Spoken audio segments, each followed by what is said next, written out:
how you guys doing? This is William Myers from Mantis Outdoors. If you've ever been interested in knowing how a knife is made, you're not going to want to miss this one. We're here at Wright Handcraft Knives. We're going to step in and go step by step how they make their knives.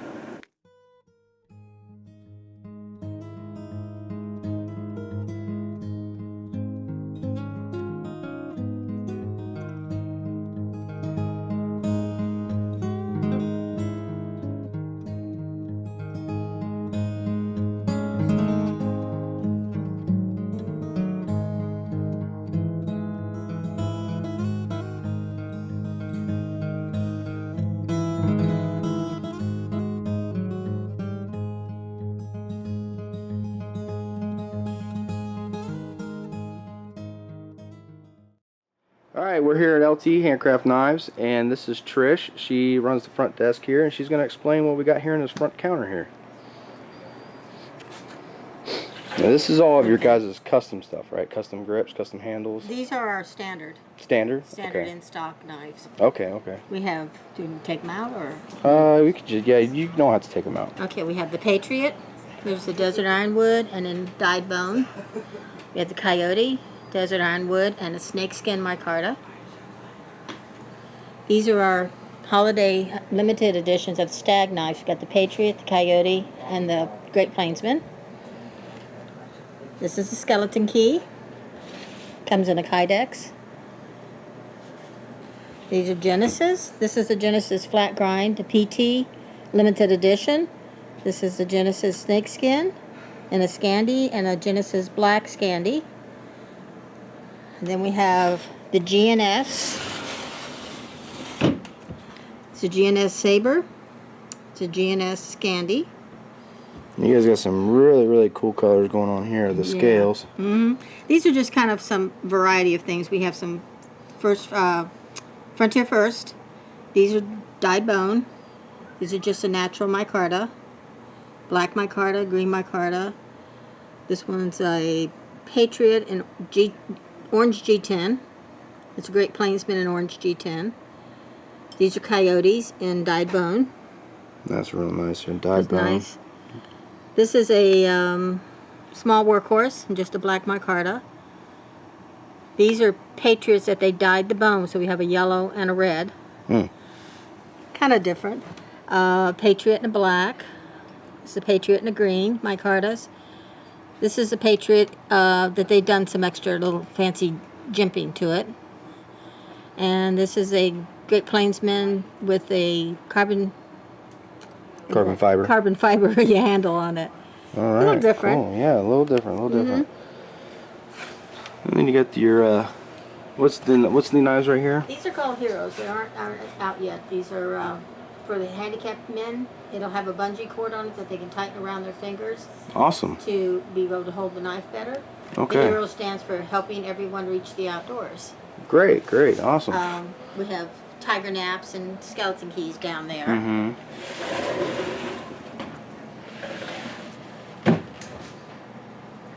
This is a Great Plainsman and Kydex. This one, this is just a custom. These over here are all bushcrafters. So everybody, super chopper. Everybody that was in love with the bushcrafter, there's still plenty here. Oh, yeah. Call LT. And this is a competition chopper is what this okay, is called. Yeah. All right, well, everything looks great. Appreciate your time. Thank you. All right, well, what you're looking at now is LT Wright. He's going to explain his new knife, the Hero. Yeah, this is something that we came up with this past year. Someone had asked us to help out returning vets that have been injured, maybe lost a finger or having trouble using their hands, how to help them get back out in the woods. So we came up with a knife that we call the Hero, and then it's an acronym for helping everyone reach the outdoors. So what we've done is we put a little bit of a hook on the front so that if it can attach to the hand, you can hook this over that, pull the bungee cord in the rear, and it'll virtually help someone that has a bad grip or missing a finger or so give the ability to still get out and work in the woods. Sadly, our veterans, some of them came home and were injured, wheelchair. There's a lot of hunting organizations that do take disabled vets out hunting. And one of the organizations this past year asked us to help develop a knife, so we came up with this Hero. Probably will be out in the first quarter of next year. So that's what we're looking for. Don't have a retail price on it, but it is a really nice thing, and again, giving back to the veterans if we can. Awesome, awesome, brother. Thank you. Alright, well, like I said, we're here at LT Wright Handcraft Knives, and we got LT with us today, and he's going to go through the very, very first step in the process of making his knives. Well, one of the first things we do is the design. Depending on what knife we have some drawings. If it's a custom knife, we just take it and we draw it on a piece of steel just like this, take it over to a bandsaw, cut it out, and start from there. So this would be pretty much the very first start of steel. We would get the steel in-house and set it up that way. On our stock knives, we have them water jet cut to start with. So what I do is I buy the steel, I send it to a company here in Ohio which does the water jet work for it, and they will do the profile to the knife and pin punch where the holes are going to go. And then at that point, we bring them back in shop and we decide, if we're going to do some stock stuff, if they're the quarters or however we're going to go. And at that point, we decide what we're going to do with the knife. Alright, well, now we're going to go see what the next step after this is, so stay tuned. LT, what are these set up for? The drill presses are set up for depending on if it's going to be a pen knife or it's going to get bolts and different size lanyard tubes. So we have more than one of them, that way we don't have to continue changing bits out, and it makes it a little more efficient. So when we get the knife back from water jet, when they have the pin punch holes in them. So now we're back from water jet now. Right, and then if we're going to do it, at that point we can put the hole to the size that we want to use on that particular knife. Okay, great. All right. And then from here, we're going to go over and get some knives stamped. Great. All right, now we're here with my buddy Russ, and he's going to go through the stamping process and show us exactly what's involved there. Alright guys, well what we do here, we basically have two main stamps that we run, and one of them will be our full LT Wright signature, if you want to picture that with the pout house. The other is just the pout house, and you'll see that one just in a second. I'll go through, do two knives, and show you how we run both of these through. Alright, first things first, we got to know what we're doing and where we're doing it, so we run these beautiful little patterns. That way we keep consistency. So I'll mark all my knives out. Ready to roll. Now, this is the part. There's no machine. I mean, obviously we have a press, but this is all by hand and by eye and by feel. So this is not an easy thing to get under your belt, but once you do, if you know what I mean. So we're gonna get set up. We're gonna make sure we're sitting straight in line. I want to make sure that the top of my handle right there, my scales sit. This house is gonna sit right plush, right flat with it. Now once I feel like I'm in a good spot, I'm gonna put some pressure. Now once I have just a tiny bit of pressure I can pull off, I know I'm in line, I'm going to continue with the stamp. Now that's all just by feel. Pop it up, give it a couple just to make sure we get all our corners in there and make her So now you're just kind of adjusting nice and clear. up, down, left, right. Yeah, without lifting up, because you don't want to lose your grip, You get like a double imprint. Exactly, and then it's more of a process for everybody. And once I pull off, you see, pretty even stamp. All right. So we're setting right on top of our marker line. We're flush. We're running with the grain. Well, the grain that's going to be on there. Now that'd be our pout house. Our next stamp, the LT Wright stamp. Same thing. We always want to get our positioning perfect, and then we'll run those through real quick. So that is just like a gauge, basically, for the scales. Basically, these patterns need to be as on as we can, so our fronts always match, because we want consistency, obviously. And these running a little bit longer on a stamp, they do make it a little bit more tricky, but same thing. Just make the adjustment and go forward. I know a lot of people think that this is a fully mechanized part of making a knife, and you just set it in, something etches it or hits it or anything, but we're all hands-on here. Well, now they know, right? Now they know. Work that in there good. Another pristine job. Beautiful. All right, so once we've got that process underhand, now what we're going to want to do is make the rest of the knife look just as pretty. You're over here to my grinder, and I've already, normally what we would do next is go ahead and set my machine up to 90 degrees, run those flats, clean everything to that finished thing, so that anything that's going to be showing at the end of this knife is going to have a beautiful finish on it. Anything that's going to be ground, obviously we don't need to worry about it because it's going to turn into dust in no time. I'm already set up. I've already had them prepped, ready to go. I've got a knife here in the jig that's been ground to make sure that we're good for our filming. What I'll do is go ahead and jig a second knife and take you kind of through the belt process of how we run our knives here. Now this one is 128 here. I'm going to have to free on the other side real quick.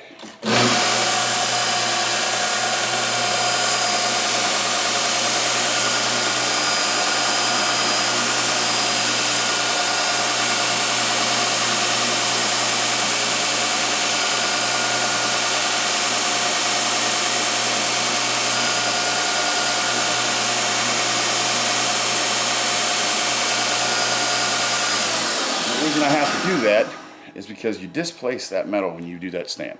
That bump has to come off that back of that blade here. You'll never get rid of it. So you want to take everything back down On the flat, back side of the on stamp. the back side of the stamp. Oh, interesting. I because- didn't know that. Yeah, think of whenever you move it, it's got to go somewhere. So normally it'll bump out the back, and that is what takes care of that. Get her back down to flat. All right, but I already have my grinder set up to run these, which lucky for us because we don't have all day here. And what we'll do, we'll start out with old Big Willie. 36 grit, and we'll hog it off the main part of the meat, go back and clean it up.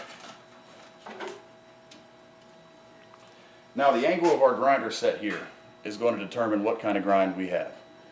Further forward, obviously, the grind line is going to move down. If we want a saber, we're about half height, so I've set it up accordingly. Flat, come further forward, scanty, go further back, take less steel off. All right, let's get moving here. Throw the respirator on real quick.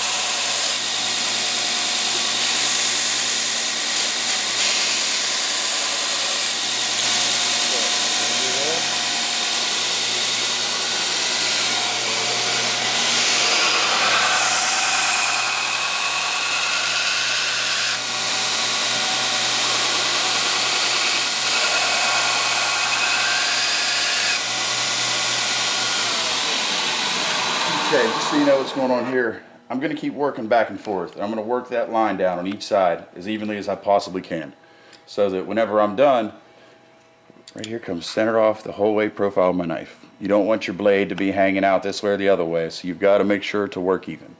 And that's where the artisan part comes in. So, all right, I'll keep getting this material off and we'll get to finish it.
So work that down on both sides.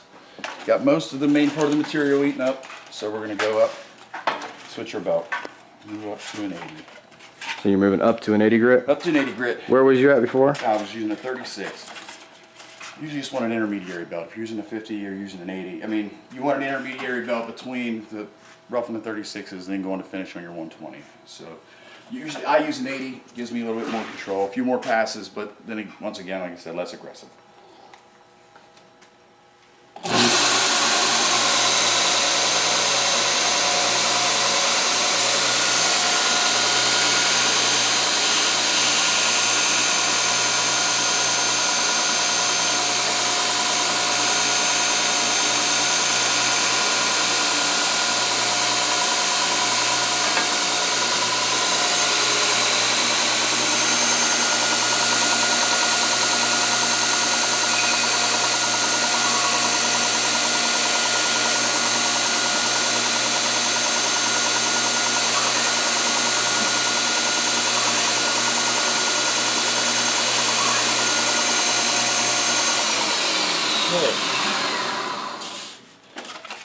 we've made it to our 120.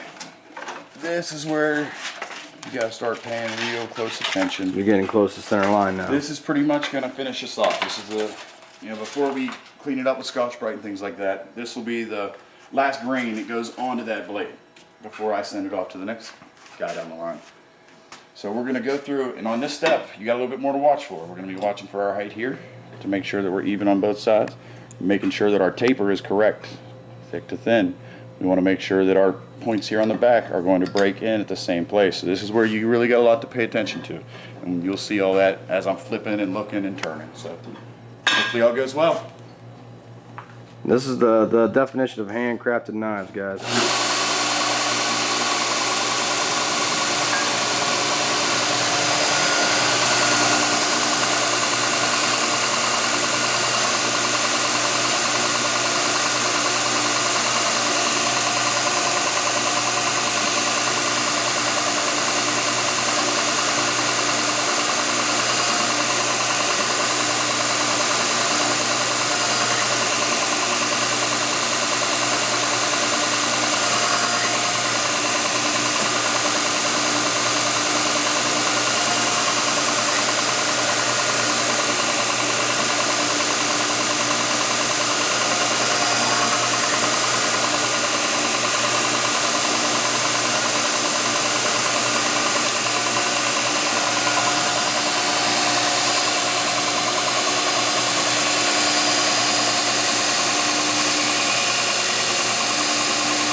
Checking everything. Final touch where everything should be good to go. Final touch time right now. Everything's looking really well. Everything came together correct. We're Now, in the center. you're not generating enough heat to mess with the temper at all right now, right? Not yet. I mean, if you really hog on low grit and you want to burn them up, you'll know it'll turn black, all kind of colors. But I'm just grazing. I'm not really putting very much pressure. It is deceiving. Especially doing this. I'm just going to touch and brush away like sweeping the floor. I mean, not really driving.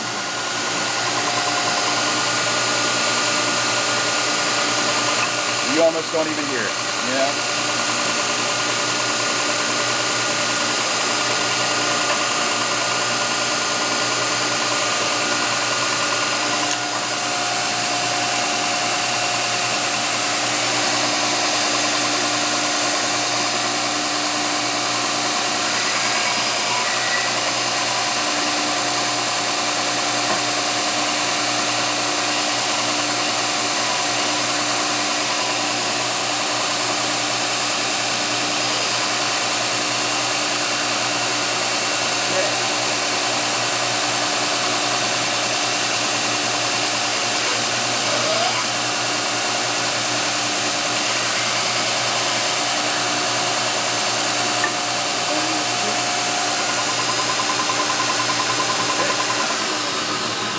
Now, just my run through, run right down the blade. We'll check our height here, and there, right on the money. Come back, check our tip where we exterminated our grind, and we are right on the money. Distal taper, fat to skinny as always, right on the money. And if you pass those tests, you have successfully ground a knife. We'll Scotch-Brite it, clean it up, send her to heat treat. Heat treat's the next step. That's it. This is the game we play. All right, Enjoy. brother. Thank you very much. Thank you. All right, so now the next person that we're here with is Nick. Nick, how you doing? Good. Oh. Only got a knife in your hand. That's okay. Now, after grinding and then heat treat, the next step is Nick. Is Scotch-Briting. So Scotch-Briting. yeah, which is this belt right here. It's actually the same material that you have on the Scotch-Brite pads in your kitchen. It's just Okay. a different grit. So this is considered a blue Scotch-Brite.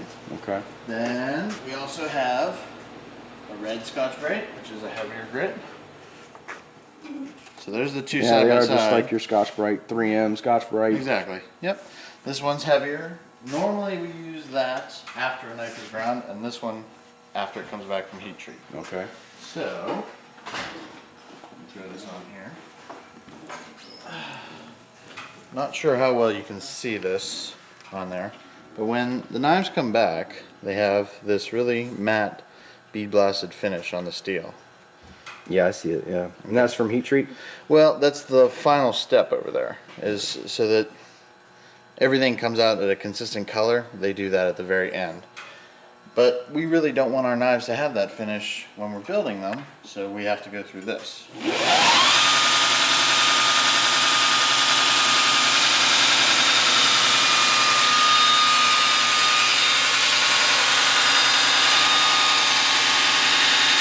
See how that's changed now?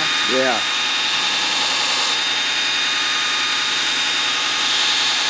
Show me a 50-50 shot. Oh yeah. Night and day. Right? And there's the end result. Nice.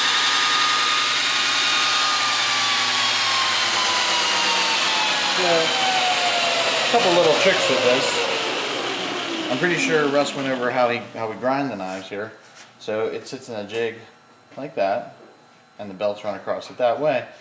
When it comes over here, I need to make sure that I match those scratch lines so there's no inconsistency in the overall finish. So that's why when I come on, I come to the shoulder, use that line as a guide, and Scotch-Brite from there. Nice. Okay. That's pretty much all with that. All right, so you just seen the Scotch-Brite process. Now we're over here with Mike, and he's going to show us actually drilling the holes in the micarta. Okay, so we have some of our snakeskin micarta and a knife blank that Nick has already Scotch-Brited for us. So what we do is we position the knife so that it's got a little bit of overhang all the way on the scales, and then we clamp it, and then we take it over to our drill presses.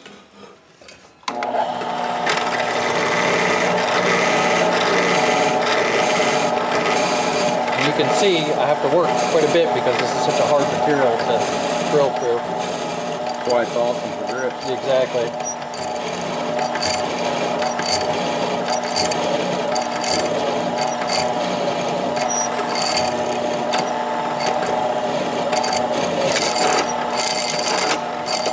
Rub it down a couple times, make sure it's nice and clean on the inside. And we're going to drill the bolt holes here. You want to make sure that it's nice and flat on the vices on the bottom so that you don't have any crooked holes or anything when you're drilling.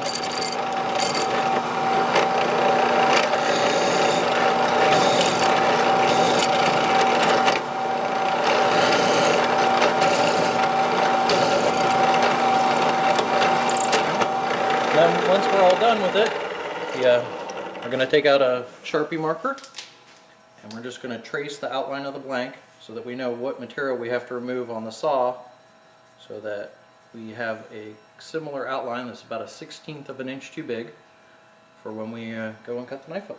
And that's going to be done on a bandsaw? Yeah, we'll throw this on the bandsaw real quick. It's just a lot faster than trying to use a grinder or a sander Sure, to sure. get all that material off. All right. All right, well, thanks, Mike. You're welcome.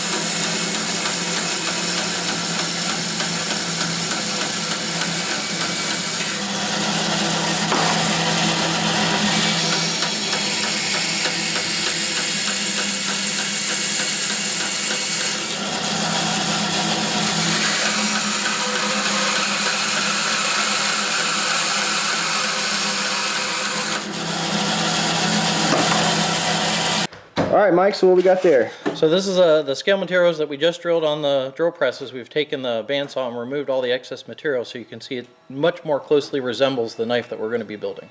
Awesome. All right, so now we're done at the bandsaw, and now we're back here with Nick, and he's going to explain what he's going to do next, and then he's going to do it. Okay, so now that we've cut out the scales, Mikey, where's the blank? I need that still.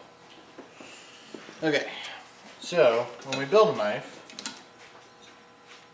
the section up here, once the scales are on there properly, will never be touched again. So it has to be finished 100% before it moves further. So, when it's like this, there's no way, once this is glued together, to actually work on these shoulders in here with any belts or anything. So I have to make sure that the shape is correct and that it's completely polished to the appropriate grip. So, Then you're gonna do that, and then what's the next step from there? shape here, sand here to get my scratch marks down, polish and polish. So 2 different polish steps. One's kind of a just check it and then a finish. All right, cool. Now for every knife that we make, I make a handle pattern. So they all come out very consistently, all the same. And it fits on there just like that. Take my Sharpie. This is really the only part that I'm worried about. Mark my line. Now I'll have to adjust it accordingly because there's always degrees of variation because everything we do is handmade. So there's my line there. Need to make sure that it's under the stamp, and this is going to be dusty.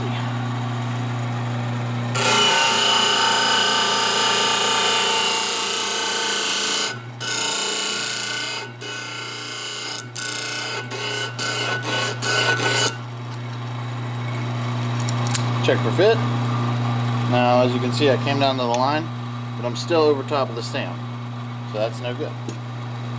I need to maintain the shape, but drop it down lower.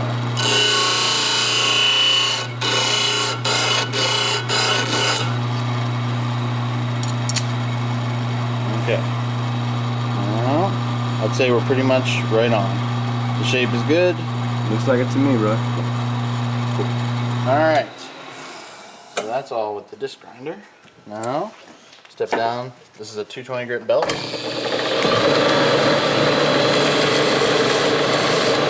Again, I'm just removing the scratches that we made over there.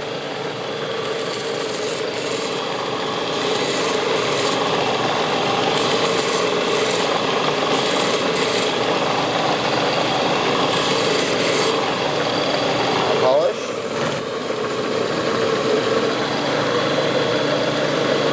And what I like to do is kind of rock it back and forth in the light, see if there's any horizontal scratches on there that shouldn't be there.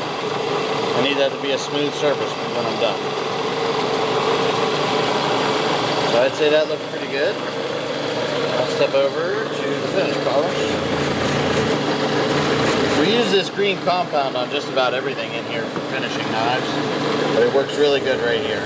Give me a nice clean shine.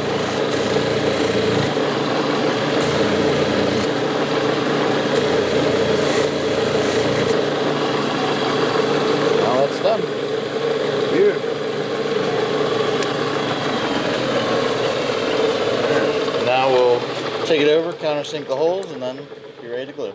All right, so we're ready for the next step. All right, we're back with Mike, and he's going to explain what he's going to do now. Okay, so we have our knife blank and our scales that have been countersunk.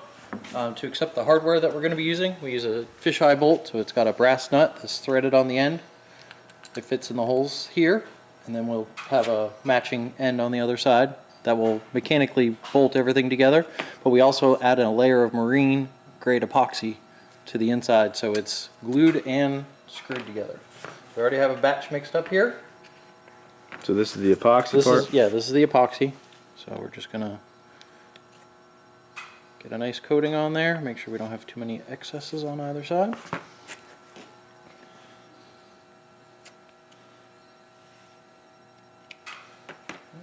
And I usually take just a little bit of glue and make a little pile for myself for each one of the screws. So we coat those and then we fill in the inside of the holes. So everything is absolutely coated. Yeah, everything's going to be glued in, so even if the mechanical fasteners fail, the knife's not going to come apart. Exactly, exactly.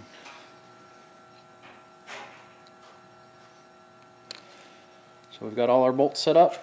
You're going to take your blank, set it down, take the other side, set it on the screws, and then you've got your female ends of the brass nuts. Those just get started.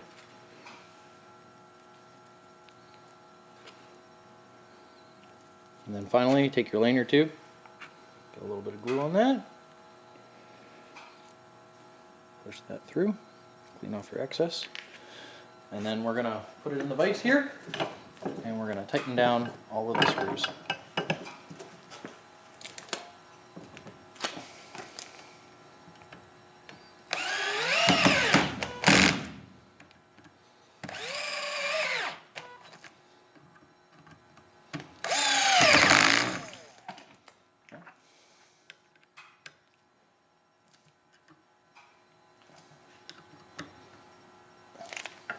And now we need to clean all the glue off of the front of the knife, because once this dries it doesn't come off. So we take a little bit of acetone, spray the front,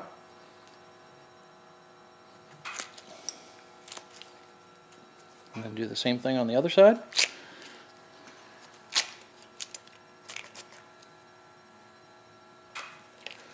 And then just for good measures, take a Q-tip and we'll just jam it in the corner.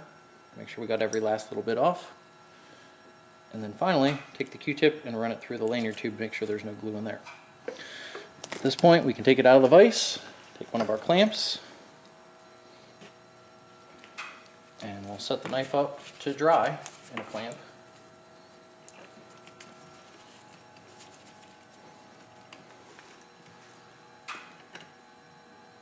So we'll leave that sit for 24 hours and it'll be fully cured. 24 hours. All right. Thanks, man. Welcome. Shut the door, it's gonna look terrible on film. Now you have to stay in there for the next 30 minutes. I don't think that's going to be a problem for him, huh? Ready? 3, 2, 1. All right, so, okay. 3, 2, 1. All right, so now we're back from the Scotch-Brite section over there. We're here with Mike, you're Mike. Yes, You but I said- can be mad. That's right. 3, 2, 1.